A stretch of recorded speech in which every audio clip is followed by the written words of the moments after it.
Hello everyone, and we are doing another Anatomy of a Dick. And today we have with us our cinematographer and my long-term housemate, Aaron Schuppan, who also appears in episode 2. So I hear you're ovulating.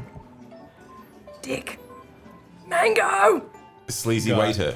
I think it actually was sleazy waiter. Sleazy waiter. Yeah, and as a struggling filmmaker living in South Australia, being a sleazy waiter is something I've had a lot of practice at. Nailed the role. Nailed the role. Yeah. So just for a little bit of context, Aaron has worked with us for years now. We did our first project together over a decade ago, like 2006 or 7. 2007? Early 2007. Yeah, it's 2007, and we've also lived together longer than I've ever had a romantic partner. It's a pretty smothering situation. we should just go make some new friends at some point. It's getting very insular. Man, I don't know. Yeah. Just sort of talk through, I guess Lucy and DiC as a concept, it was always sort of that high concept, but really based in reality. At its core as a sitcom. I had a thought last night about this, thinking about coming in. Lucy and DiC could be described as two things, a sitcom or sci-fi gets banded around a lot.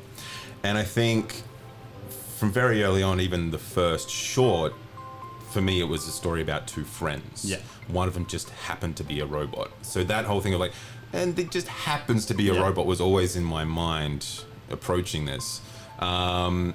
So I guess if there's a highfalutin term that was maybe in the back of my mind the whole time, it wasn't sci-fi, it was magic realism. Ooh, magic realism. Yeah, I found myself thinking about things like Calvin and Hobbes. Yeah. But things where there's a character who has almost a secret friend. Dick's kind of like her secret friend that she doesn't share with other people. They don't go out. When they do go out, it's very kind of self-destructive, and they ruin the potential for other people coming into their little bubble. Is he crying? No, I'm not. Dick to Lucy, all right, I feel a little bit bad. Let's try to cheer this wanker up. Why don't you ask him about one of his hobbies? Over. Do you like nachos? We didn't have heaps of pre-production on this, and it was something that I kind of clicked within the first couple of days, was that the further Lucy goes into a kind of weird, toxic, insular state with Dick, the more stylized the shooting and the lighting would get. So when she's at her office, we just shot that super straight. Yeah. But when they are doing rebrand and everyone's gone insane, everything is orange and wide angle lenses and drop lights, and everything just gets a whole lot stranger. Well, that was, I think, one thing, the season as a whole, the amount of times it does jump between genres, but does so kind of seamlessly. It's not jarring. It's very, I guess, story sensitive, and so whatever's happening is in context. Even the start, that first episode, it starts off like a drama, like a gritty drama that you'd expect to see at her walking through Adelaide, at night, all gritty, ending up her getting smacked in the head with the champagne cork and flipping that on its head. Hey, Oh, fuck. I think that was out of just a desire to do a bit of world building as well before we just jump into this house.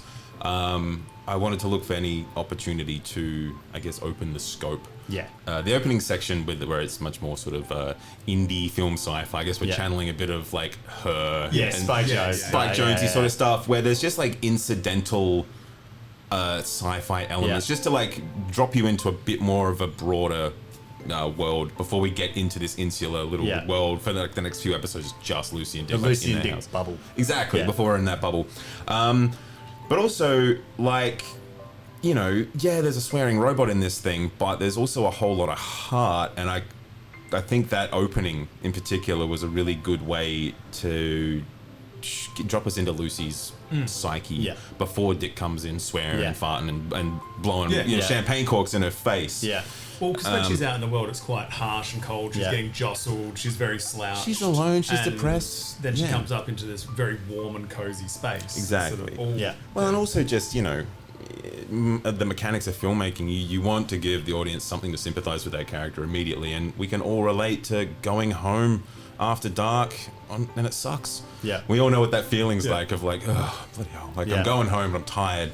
I'm just gonna have to do all this tomorrow. And then get pinged in the head. And you get home, yeah, and like there's something annoying when you get home. Yeah, but yeah, like I guess talk us through a little bit more. Like, so that sort of started it, but really once we warmed into those later episodes, those genre jumps and flips were quite drastic depending on the episode. I mean, you talked about the rebrand one being pretty crazy. The Office, her getting fired, that episode goes through crazy stuff in terms of interrogation, to standard Office stuff, to flashbacks, like... Well, I think you talked about it working kind of seamlessly. Yeah. I think that comes from... Like, I wouldn't do that within like a drama or another film, but the tone of Lucy and DiC is slightly cartoonified. Yeah. It's not full cartoon.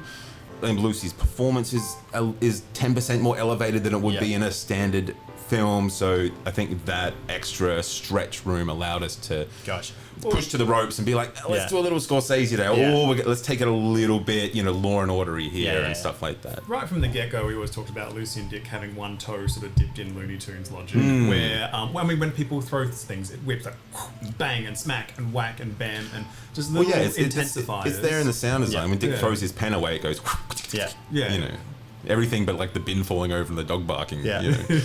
So the Office episode, I was super keen to I was really looking forward to, because it had so many different things going on. It's this really manic sort of episode where I mean, like, just Lucy is racing to keep up with what's going on. This thing has happened. She doesn't even really know what's happened or why it's happened or how it's happened, and she's piecing it together. It's all happening faster than she can keep up.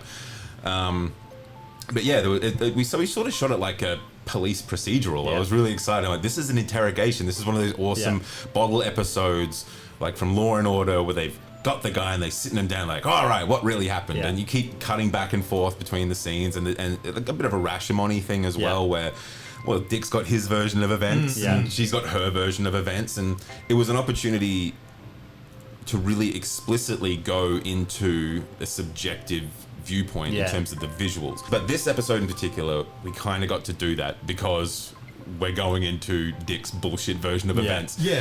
Or Lucy's bullshit version of it. So Lucy knows she's in trouble, and she's trying to recount her story and keep us, and put a real happy, just like, I don't really know what's happened, but trust me, everything was normal, everything was great. I'm a perfectly well-adjusted person, and so her flashback, very exaggeratedly, is an attempt to portray that to her boss. It's all quite controlled. So her flashback, because she also, in a way, when talking to others, would like to believe that she's in control of things. So it's all on tripods and it's all on rails. So every move is like very controlled, very still, mechanical, and all of her movements are also mimicking what the camera's doing. So as the camera turns and twists, she also turns and twists with it. Like, it's all timed really nicely. But then when we got to Dick's stuff, we went completely handheld and sort of like a weird Dutch tilt ankle, and we come up with him, and then we're following him in, and it's all desaturated and grainy in his, but it's all really glowy and shiny in hers. And so you've got these two very different subjective accounts of what's taken place, but it's being communicated with what we're doing with the camera as well. The fact that we do that sort of stuff has already been established.